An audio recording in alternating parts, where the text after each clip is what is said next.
It's time for our monthly money talks with Zen Jenn again this month. Now, last month we talked about growth for the sake of growth, but this time we're going to talk a little bit more about diagnosing or finding the dysfunction within your business that sometimes becomes abundantly clear when you try to grow. When your business is small, it's not such a big deal because there are inefficiencies that you can get away with. But as you start to serve more people, do business on a bigger scale, that is when you are going to likely find the growing pains that are going to affect you at a much deeper level. And they can really rock the foundation of your business and make the whole thing crumble. So let's dive in. Hey, you leader, entrepreneur, business owner, solopreneur, whatever you call yourself, we know you're a visionary business builder, wealth seeker looking to combine a passion for doing good with leading consciously. It's time to shift from a traditional focus of pure wealth accumulation to one that integrates well-being and fulfillment. You're here for a purpose, and it's time to shine your light. So here we go.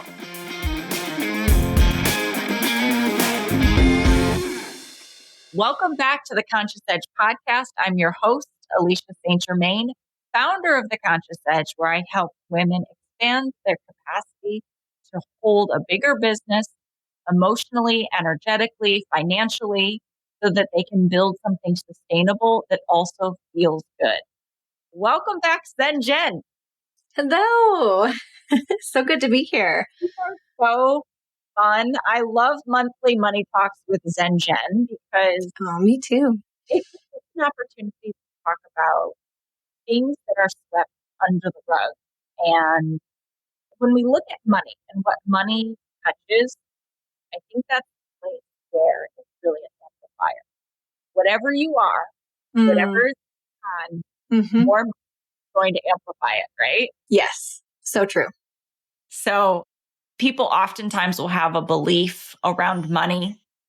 A really common belief around making more money is that more money is like you're selfish or that you'll have more problems. Yeah. And so when you believe that, it creates a cap on your growth, right? Mm-hmm. So that's one aspect of financial capacity is what you believe about money. And then the other aspect of financial capacity is your actual business strategy, tactics, what we look in your capacity plan and how you're going to grow your business. So you're the tactical side of things and I'm the mental side of things. Mm-hmm. But when we talk about how those things commingle and intermingle, I always think it's really interesting when I talk about money as an amplifier and someone says, well, I'm worried that I'll be selfish. I'm like, well, you're not selfish now. So if anything, you're going to be more generous. If you're generous, you become more generous. If you have a ton of fear around money and not having enough, the more you have, the more you're going to be afraid of losing it. Mm-hmm. So it's why it's so important to get your mind right around it. But what I want to talk about with you today is identifying the dysfunction before too much growth happens. Yeah.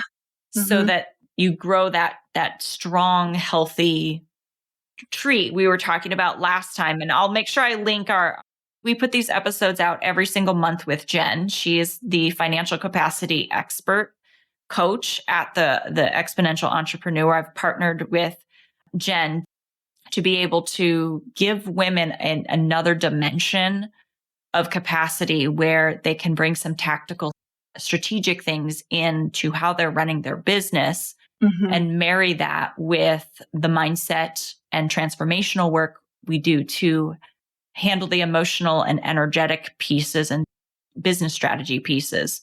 So we put these out every single month. So if you are brand new here, make sure you hit subscribe or follow from wherever you're listening so that you can be up to date when we put new episodes out. And then when I'm here with my co-host, my regular co-host, Jonathan Duggar, we put these episodes out on a weekly basis. So Jenn, dysfunction.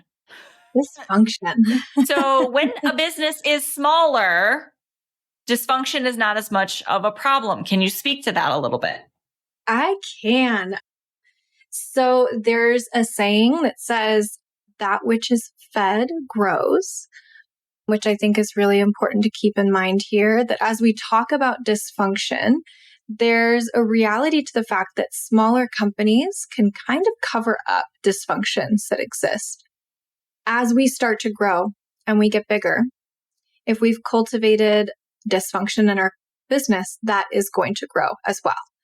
So that's kind of the underlying concept here. I think it's also important to mention dysfunctions, it kind of has a negative connotation to it.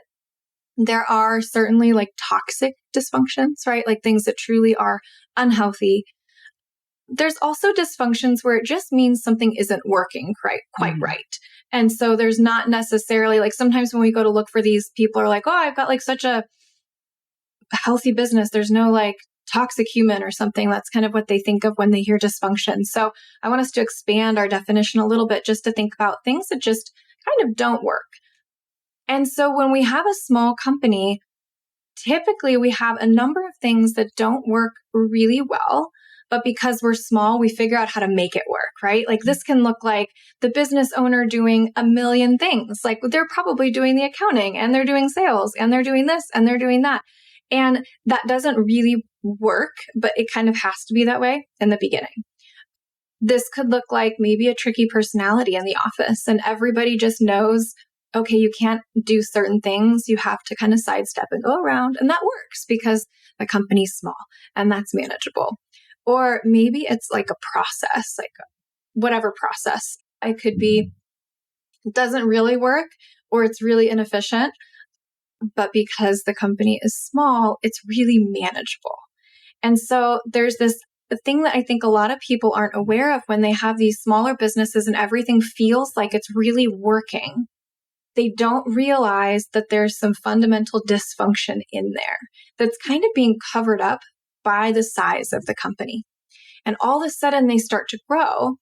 And those 5 tasks that the business owner was doing is completely untenable now. And they can't do those things.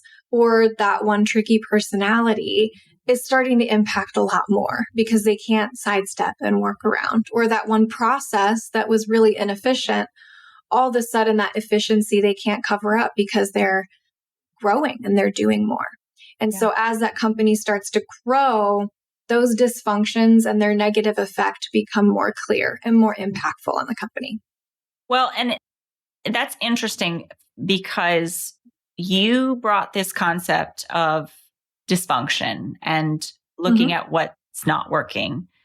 And I came to you and I said, I do some things like after I have a coaching call, there are some tasks that I do that on a small scale don't make sense for anyone else to do. Like it just doesn't make sense to hire someone to do it. For sure. But as more people are coming in to the conscious edge, I said to you, I was like, I think next year in 2026, we're going to need to look at the plan for growth to include someone to do some of these tasks. And you were like, okay, I want you to start thinking about what are those tasks that that person is going to do so we can plan ahead and think about financially, how much do we need to allocate to that person, to that role that that person would hold. And so it was this conversation that you were having with me that made me really think about changing up some of my goals that I was initially thinking about because I was like, oh, okay, well, I actually think I need more help. A lot of times we don't think about things in that level of detail, right? Again, when we're just focusing on growth, we just think, well, we're going to grow. Whereas when we take the time to be really measured and planned about it, and then especially if we add in the idea of being aware of these dysfunctions, it's a smaller, more measured growth, but it's actually going to propel you in the future, right? So it's kind of playing the long game. Because with your example, right now, it's actually a strength that you can save the money. It's something to leverage. At your size, you can do these things. Mm-hmm. Having the awareness that that's not always going to be the case, you're going to reach that tipping point where all of a sudden it's not possible, or it's Right. going to steal really valuable time from you in other areas that you need to be deployed in. If we all of a sudden get into next year and we haven't thought about this, then all of a sudden we're like, okay, now we have to hire somebody and it's a surprise and they cost XYZ and we thought we were going to make X amount and now we're not because of this. Whereas if we do it this way, we can say, okay, I think we're going to need to hire somebody in March. This is what it's going to cost. We put that in the plan, and then we can diagnose the other problems that might come up with that and problem solve. Like, okay, well, if that means that you're not going to be able to make XYZ, how do we solve that issue? And so again, we're kind of going back to solving issues before we're in the middle of them. Mm-hmm. And then that helps us, and it's never going to go to plan. So this isn't like 100% guarantee that everything's going to be smooth and happy, but you have a huge leg up to say, here's what we need to make sure we can accomplish operationally to support these goals. And being aware of those dysfunctions ahead of time, when you're small and that there's just some things that are a byproduct of being a small, leverage the heck out of them now, but plan for when that's not the case in the future, right? On the flip side, if you're aware of more of a toxic dysfunction that things are being covered up by, that's the stuff that I would recommend kind of excising now, because it's only going to be harder in the future. Right. So that's kind of how I tend to look at those two different types that I see. Is this just something that's a strength now because of my size and we have to make sure we're going to plan for that in the future? Or is this something that we're just masking the negative effects from because of our size? And it's really better if we fix that now. Yeah. Well, and oh gosh, there's so many places I want to go. My brain is like exploded, I know. right? Okay. So one is I have learned the power of what is traditionally called setting up your yearly budget. Yes. But we don't call it that inside of the program, inside of my program, the Exponential Entrepreneur, which is the program that I run for women entrepreneurs. I call it, with your blessing, a financial capacity plan. So it's really about how are we expanding the plan for growth or sustaining. Like we don't always have to grow. If you listened last time, sometimes it's better to just have a year where you sustain, because market conditions are about survival, right at this point, and growth is not appropriate, or because you're a new mom. And if you can sustain your business so you can be more present with your child, that's a business that supports a life goal. Yeah. So we look at our financial capacity plan to build that budget, because a budget feels so restrictive in a lot of people's mind. But there's so many things I have found that are so predictable that can help us plan, like we talked about last time, just knowing what does your business need to just operate minimally. Yes. And I see women and men, but I see people set goals that are way beyond what they really need. And then that huge goal that's way beyond what they need puts so much pressure on them. It's like this very all or nothing thinking, when the truth is we just have to hit minimum baseline first. Exactly. And then once we hit that, then we can hit the next goal, which is to improve something about our life or the way the business runs. And then we can have overflow. And I think most people are going for the overflow goal right from the get-go. I think actually that brings to mind something I hadn't really thought about before, that it's really about choosing the growth in the areas of those capacities, right? So like we might have a financial growth that we're targeting, which is typically the only thing that we think about. But you might have that life situation where you say, I'm not growing my business right now because I need to grow this aspect of my personal life because I'm a new mom or something. So I think it's really also about choosing the growth in the right area. Maybe there's emotional growth that you need, that you need to do that first before you can really level up the financial growth. So maybe creating that awareness that we silo growth as this purely financial thing. And again, we also silo it into a top line number, which we touched on last time, isn't necessarily, again, not to take away from it, it's great, but it's not the whole picture. Right. So choosing the growth in the right areas, or this would be pretty radical, but saying, I don't want to grow my top revenue. I want to become more profitable. Now that is trickier actually, and far more impactful. Actually, like what an amazing thing to make more money on the same money that you're bringing in. Then we start to get kind of crazy, right? Well, and that is such a relevant strategy for the time that we're in right now, because there's a lot of people who are in a bit of a holding pattern, and they're feeling really frustrated because they want more money in their business, but maybe the opportunities outside of their business aren't there. Exactly. But if they were to just work on being more profitable inside of what they already have happening, it would make a bigger that's growth. It's just in a different place than we typically think about. Yeah. I love that. And so that was one piece that came that I wanted to say is like every single person should be setting up their plan for the following year for 2026 right now. Like within the next few months, looking at what are your expenses, what are your revenue, how do you bring money in, and having some kind of plan for yourself is foundational for creating meaningful growth and meaningful income in your business that isn't to serve fear, isn't to serve a big assumption that says, oh, if I just do this, I'll be enough, but to actually serve something that supports your life and your goals and your mission and what you're up to in the world. So that would be one thing. The second thing out of what you said earlier was, if we have a dysfunction that is a problem right now, like what isn't working right now, it's never worked. It's just hidden because we're small. And a lot of times you said that's like a toxic personality or a bad hire. Could be a bad hire. It could be a lack of financial processes, right? Like something that truly fundamentally doesn't work, isn't a positive.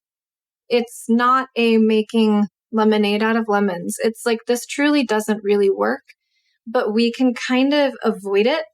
And the impact of it isn't as deeply felt. And even if we like toxic personality aside, let's look at not having your finances in order. When you're small, like you can kind of get away with it.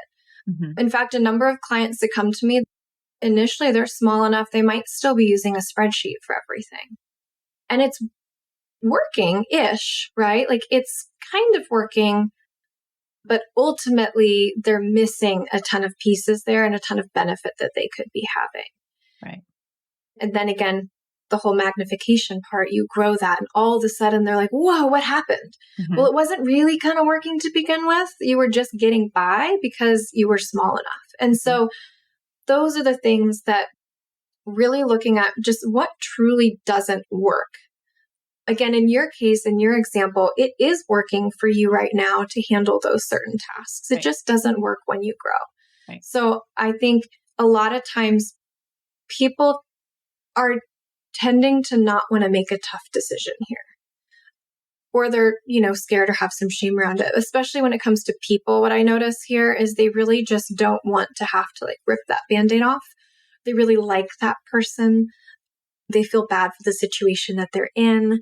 And so they just kind of, sometimes families involved, right, in small business, that can make it really dicey. And so I think in the case of more of the toxic situations, a lot of times it's a case where they really just don't have to deal with it. And it's a really hard conversation, or it's going to cause a ripple. And my challenge to that is imagine the ripple in 3 years. Imagine the ripple after growth, not to mention the additional side effects of keeping that in place over time. Well, and I look at it from one of the 5 dimensions that we cover is relational capacity. So that means that you can establish really good communication and you can be a compassionate leader, but you still hold people accountable. And it's the accountability piece that a lot of people struggle with is they, as the small business owner, will jump in and clean up what someone didn't do because they didn't hold them accountable. They didn't want to hold them accountable. They didn't want the conflict.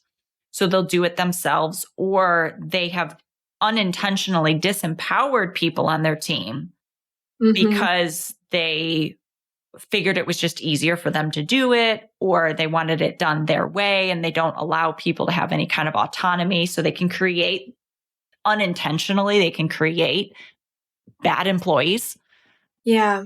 Because of how they're being, but that's not scalable. Like, you can't keep doing everything and you can't keep jumping in and saving everyone. So learning, and this is part of what we oftentimes will have to work with people on, is holding other people accountable for doing their work.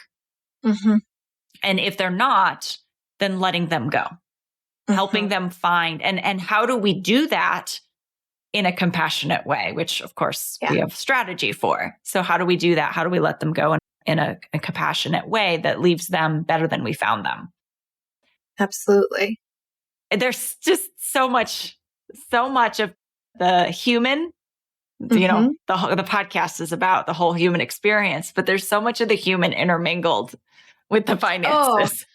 There's so much. And I think that's where it becomes so layered.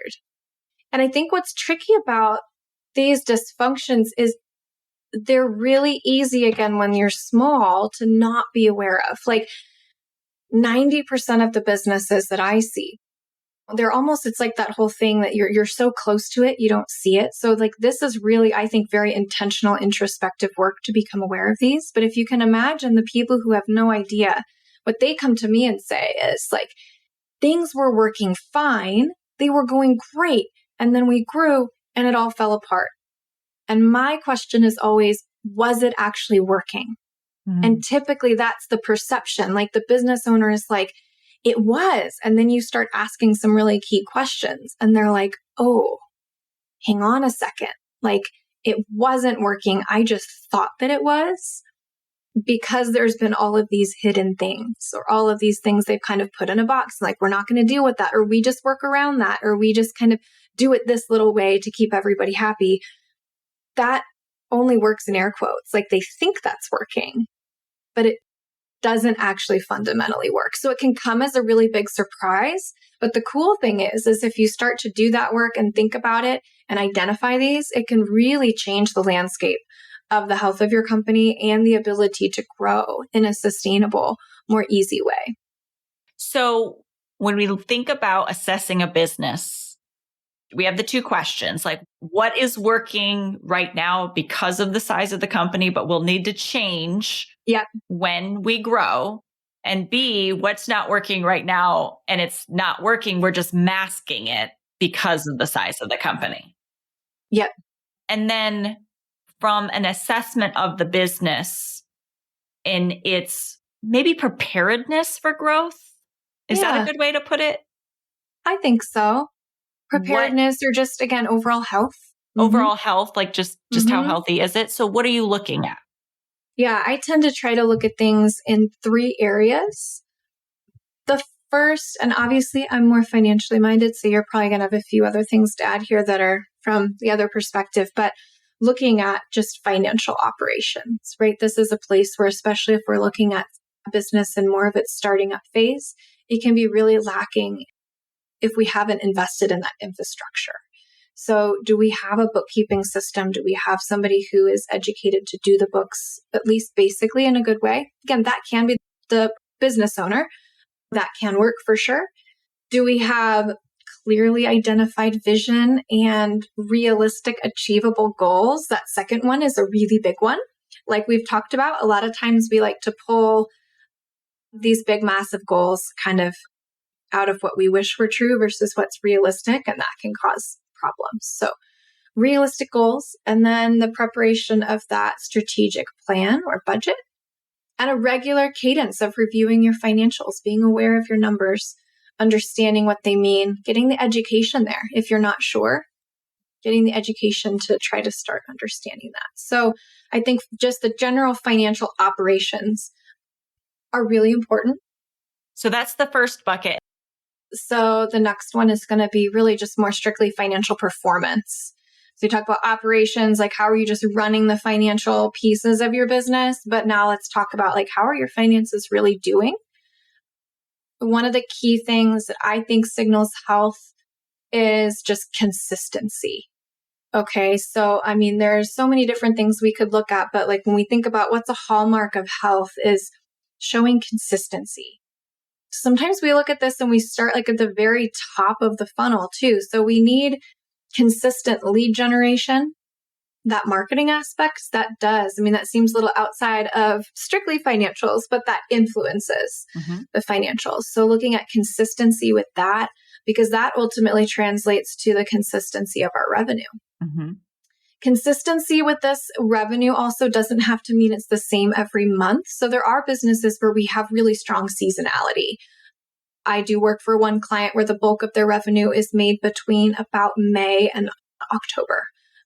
So it doesn't necessarily mean that it has to be consistent every month, but you're developing a consistency with which you can plan around and that you can depend on. That's going to help lead to consistent profitability. So we look at a healthy business, even if it's just a little bit of profit, we want to see there to be some consistency there, that we're in the black more than we're in the red. We might have a month or two where we are in the red, but those are offset by consistent profitability. Even if it's small, we've got kind of something to work with there, because that in turn is going to lead to that positive cash flow. And that's what we all want. So there's that financial consistency piece. And then there's other aspects for sure. We want to have healthy debt practices, right? We want to be using debt in the right way. We don't want to be heavily leveraged in the wrong way. So I always like to look at how much debt does a company have? What purpose is it serving? Is it masking problems or is it helping us achieve a goal? So that intention with the debt is really important. Healthy AR practices. So do our customers pay us on time if you're a company that has AR? Are we managing that process? I once had a client where they had old AR of like a couple $100,000 and they had never gone after it. Like they just let it sit there. AR. Accounts receivable. Sorry. Yes. Yeah. Yes. So what your customers owe you. Some people don't want to have to like expend the effort to get paid, which I think is a different way of looking at it. I always want to get paid. So making sure your customers are paying you, they're paying you on time, super important. Well, and I can understand not wanting to expend the effort, right? Because so we talk about somebody's energetic capacity. Very true. And conflict. But if it is taking you so much to manage your mind around having to confront someone for payment because you have a story about what that makes you or what that means, that's a place that you are leaking capacity. That is a place where you are limiting your business because you are not able to go after money that is owed to you, at least to make a certain amount of effort. Because there is a point sometimes where going after money that's owed to you, it doesn't make sense. It's like, no, I'm not going to expend that. We're going to write that off. Exactly. But if you're not even willing to like make minor, minimal attempts because it's so taxing on you, that's a place where you're leaking money, you're leaking capacity, you're not growing to where you could. And that affects profitability. So Absolutely. Again, a place for growth. And this is where your financials can show you where you have room for growth in your leadership and how you show up in your business. Absolutely. Yeah. And again, the interconnection between what we do, because I can see a client who has this problem, but without that mindset coaching and that aspect there, it's really hard for them sometimes to come over the hump with that. Right. So, okay. Yeah. And then the last area that I look, and this is a little more technical, but I would look at the balance sheet. There's a couple things on the balance sheet in particular.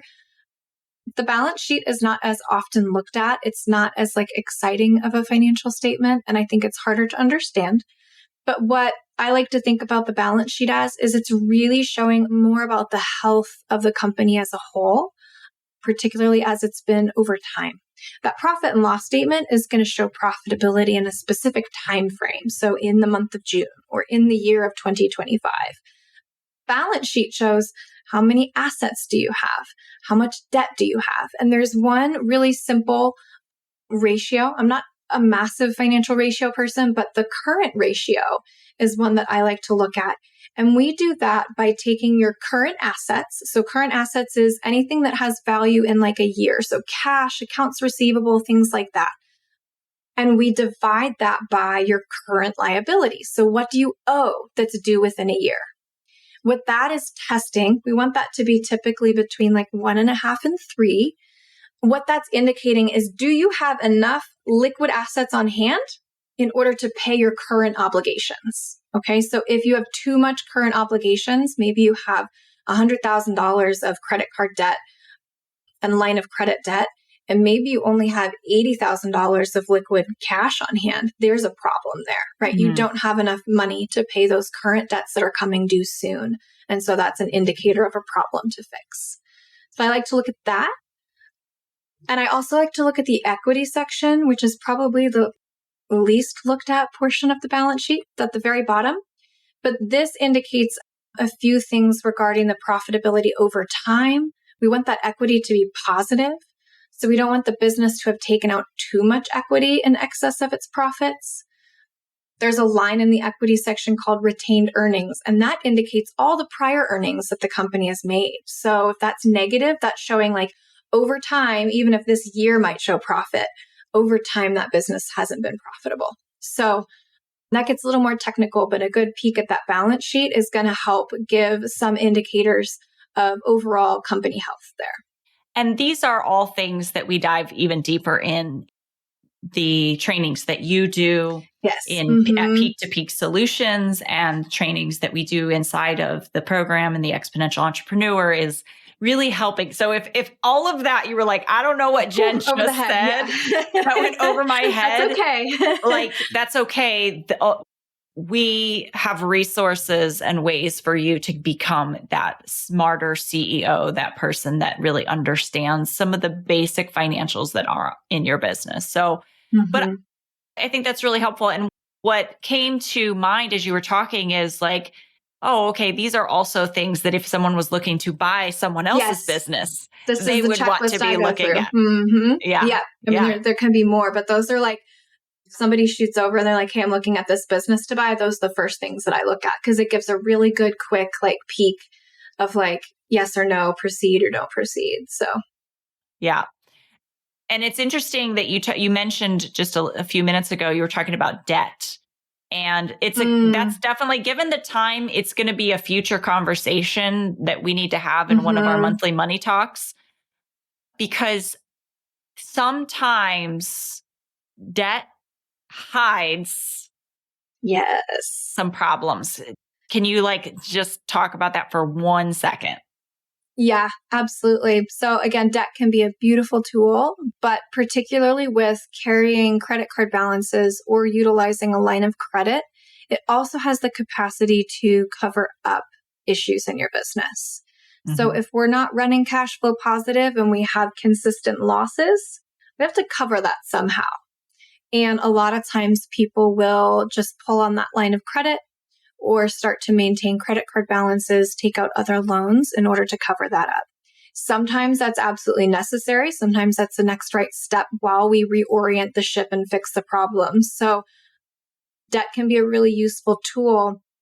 But if you find yourself consistently growing your debt to manage your operational cash flow or to solve the problem, and you're doing that consistently over time, that debt is actually covering up more fundamental issues that you really need to go fix instead of just always reaching for the debt in order to relieve that. Yeah.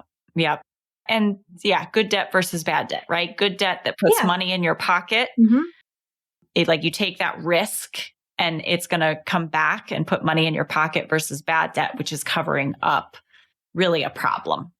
And adding a lot of pressure for a lot of people too, where again, they haven't fixed the underlying problem and maybe a year goes by and now they still have poor cash flow and they owe somebody a couple $100,000. And all of a sudden it's just mountain that keeps growing and it becomes impossible to climb out of sometimes. Yeah. All right. So last bucket, because we got to wrap up, right? Third one, operations. So this is a probably too broad of a bucket. There's probably more here, but really looking at kind of truly separate from the finances of the business. How is the business operating? Is it operating in alignment with the vision and values that you've set forth? Is that something that's really embedded in the culture?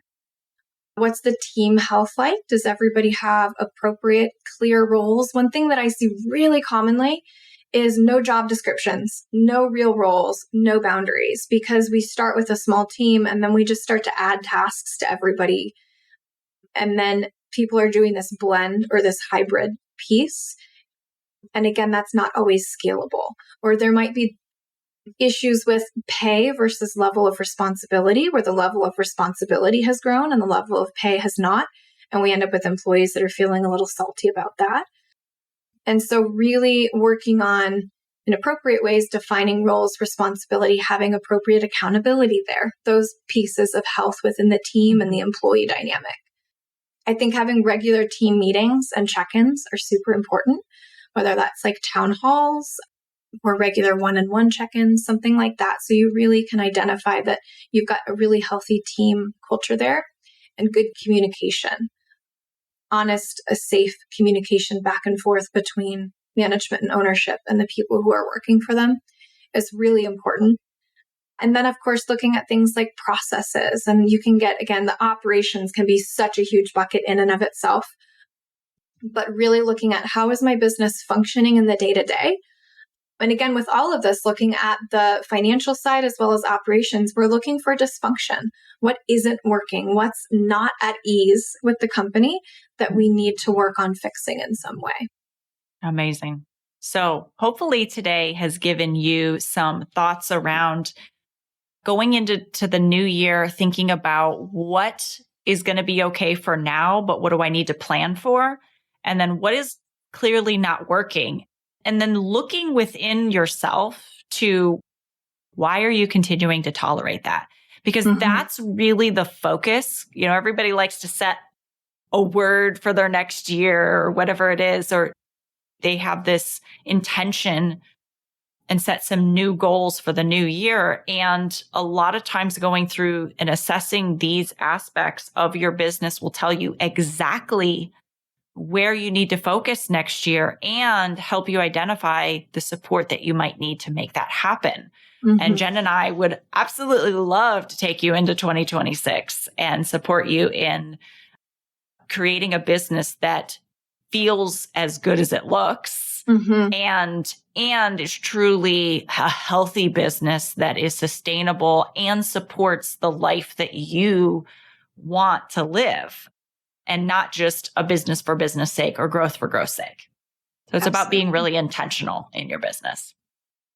I love this talk, Jenn. Thank you. Me too. I feel like we could talk for hours. We could. That's why we have to do this monthly, because just like Jonathan and I, we would get together, we would have these conversations behind closed doors. Then we decided to make a podcast. And then you and I started having conversations behind closed doors. And we're like, you should come on monthly too, so we can bring that out into the light. So I love that. Amazing. Well, with all of that being said, everyone, I'm sending you so much love. And if Jonathan were here, he would say, be well. Thanks for listening to the Conscious Edge podcast. Make sure you subscribe and take a moment to be kind and share this episode with someone you care about. Leave a review to help us bring more compassionate leaders building businesses and creating wealth to the table. And for show notes, head over to consciousedge.com/podcast. This podcast and the linked materials are presented solely for general information, educational, and entertainment purposes and should not be taken as personal or medical advice or any kind of mental health treatment. Please consult a medical or mental health professional if you feel you need such services. Please be advised that all investing and entrepreneurial endeavors involve risk, and the use of the education and information on this podcast and linked materials is at the user's own risk. This podcast is part of the Sound Advice FM network. Sound Advice FM, women's voices amplified.